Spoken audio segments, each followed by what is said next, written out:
Hello and welcome. I'm Annette Reeder from thebiblicalnutritionist.com. And today I'm going to answer the question, how should Christians eat? Is there a biblical plan for how we should eat? Well, in today's fast-paced world, the choices that we make about what we eat can have profound implications on our health, our spiritual well-being, and our relationship with God. But what does the Bible say about how Christians should eat? And actually what they should eat?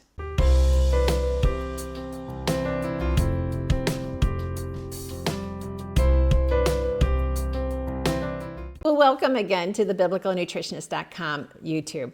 I'm Annette Reeder, and today we're going to dive deep into the biblical perspective on food and eating habits. As Christians, we understand that our bodies are a temple of the Holy Spirit, and how we care for our body actually really matters. Let's explore what the Bible says about diet and eating habits.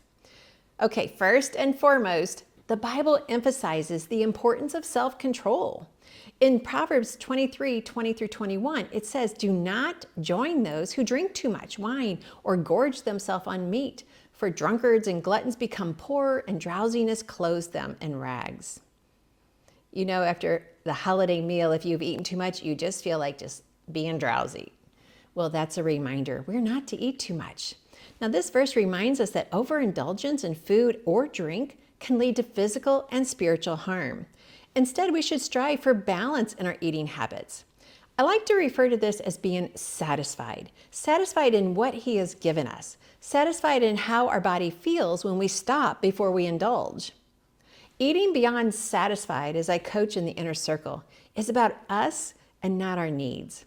When we are still unsatisfied, when we're wanting more, yet we know we've consumed enough food, then it is God we are craving and not another serving. And the last thing the enemy wants you to do is crave the Lord. Instead, the enemy is like, just eat some more food. Second, the Bible encourages us to prioritize whole and natural foods.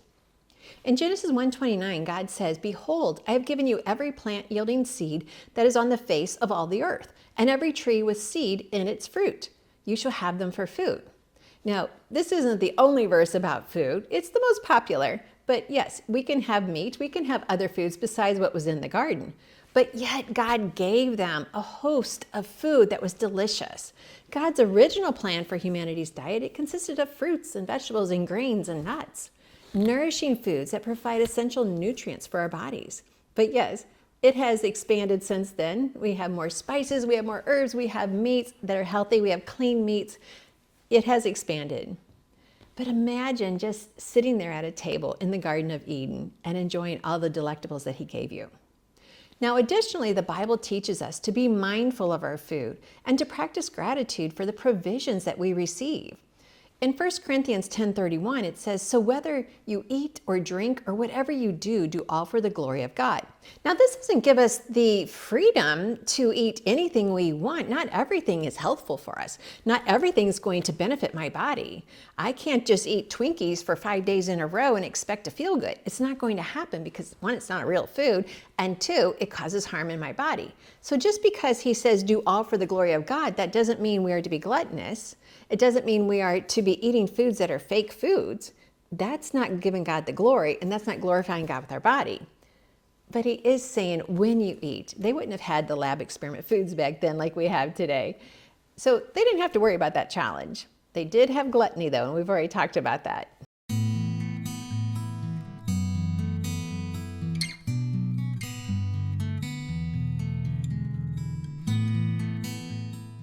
By choosing foods that are, number one, designed by God and real food, number two, as close to His design as possible, and then number three, don't let any food become an addiction, we can then see at our meal times opportunities for Thanksgiving and fellowship. And if you don't give Thanksgiving, your cells will if you're eating real food. We honor God's creation and we demonstrate stewardship of the resources that He has given us. Foods designed in a laboratory are exactly that. They're just lab experiments. And why would you want to be part of the experiment? When a package says beyond beef, it's totally beyond anything that you should eat. If it says, I can't believe it's not, well then it's not. Avoid it. If a label has words that are not food, then it's not food. Real food is real. we can identify it. We can know it is best for us. If you haven't already, please go to my website and sign up for the 7 Steps to Amazing Biblical Health. I'll teach you even more details of how you can gain back your health. As we call it in our conference, we're going to reclaim what God gave us and the enemy took. Plus, your body is going to say thanks with great healing. So, in conclusion, as Christians, our approach to food should reflect our commitment to honoring God with our bodies. I want you to finish this race well. I want you to be able to step out and be on mission. I want you to be able to go to your neighbor's house. I want you to be able to go to another country to serve him. I want you to be able to serve God wherever you are, and you're going to need the health to do that. So please think about this. Eat the foods God called real for us.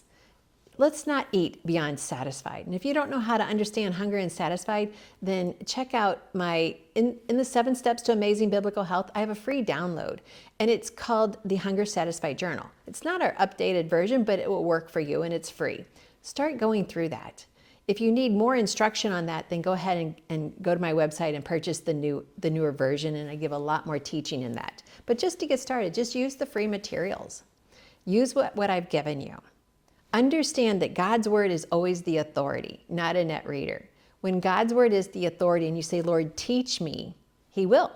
He has promised that. He promises when we call on him, he will answer. He desires to give you the desires of your heart, yet he plants those desires in your heart. And that way we know they are of him.